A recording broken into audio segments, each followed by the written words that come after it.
Bonjour à tous et bienvenue sur Vue Africaine, la chaîne qui décrypte l'actualité économique du continent sans biais ni sensationnalisme.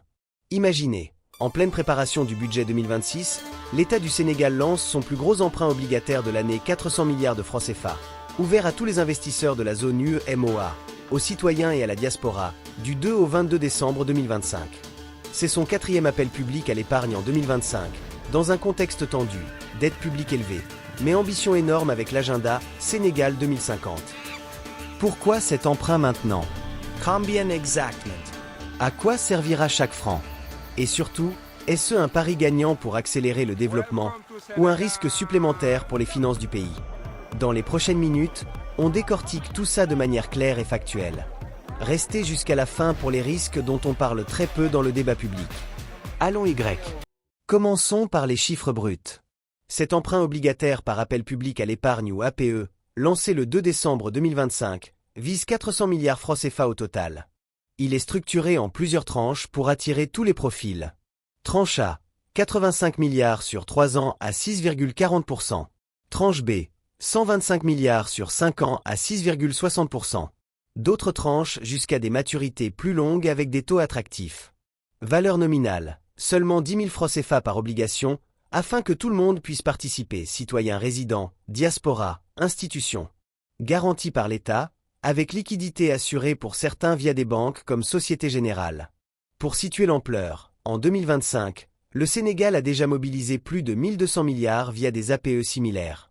La dette publique totale frôle les 100% du PIB selon les projections, mais la croissance attendue, autour de 8-9% avec pétrole-gaz, justifie cette stratégie d'endettement domestique. C'est du financement local, pas international, un choix pour plus de souveraineté. L'argent n'ira pas dans le vide, il est officiellement fléché vers la mise en œuvre de la vision Sénégal 2050, cette stratégie ambitieuse portée par le président Bassirou Diomaye Faye pour transformer le pays sur le long terme. Une grande partie doit financer les infrastructures, routes, énergie, transport et logistique, extension de lignes ferroviaires, modernisation des ports, renforcement des réseaux électriques pour limiter les coupures et accompagner la croissance. Autre axe clé, les secteurs productifs et sociaux. Cela inclut l'agriculture, mécanisation, transformation locale pour l'autosuffisance alimentaire, l'industrie, zones économiques et parcs industriels pour attirer des usines, ainsi que l'éducation et la santé, construction et réhabilitation d'écoles, d'hôpitaux et d'équipements de proximité. Concrètement, les fonds sont appelés à soutenir des projets comme le développement des zones économiques spéciales autour de Diamniadio, des initiatives agro-industrielles pour mieux valoriser le coton et l'arachide sur place, et le renforcement des capacités en énergie renouvelable, solaire et éolien, afin de réduire la dépendance aux importations et la facture énergétique. L'objectif final, créer plus de valeur ajoutée locale, dynamiser les exportations et améliorer le quotidien, avec des routes plus fluides, une électricité plus stable et davantage d'emplois dans le secteur privé. Mais soyons honnêtes, il y a des risques. Si les projets prennent du retard à cause de lourdeurs administratives, de surcoûts ou de problèmes techniques, l'argent ne générera pas les résultats attendus au rythme prévu. Résultat potentiel, plus de pression sur les finances publiques pour rembourser intérêts et capital, alors que la dette reste déjà élevée. Autre sujet sensible, la gouvernance.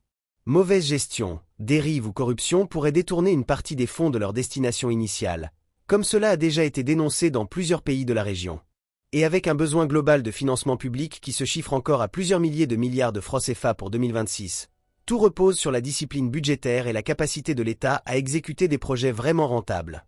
Il n'y a pas de signal de défaut de paiement à court terme, mais la marge de manœuvre se réduit. Plus l'endettement augmente, plus la prudence devient indispensable pour éviter que ce type d'opération historique ne se transforme, demain, en fardeau pour les générations futures.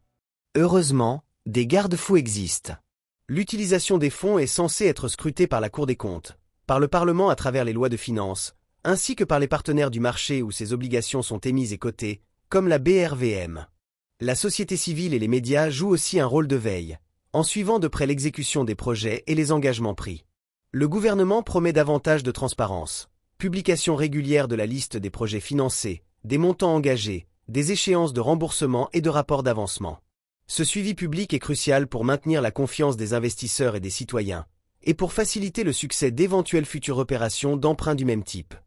En résumé, ces 400 milliards francs CFA, c'est un gros pari financier pour accélérer le développement du Sénégal, infrastructures, emploi, souveraineté.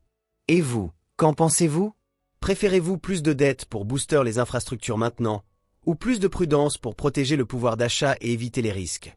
Dites-le en commentaire, je lis tout. Si cette analyse vous a plu, likez, abonnez-vous à Vue Africaine et activez la cloche pour plus de dossiers éco. Proposez vos sujets en com prochaine sur le budget 2026.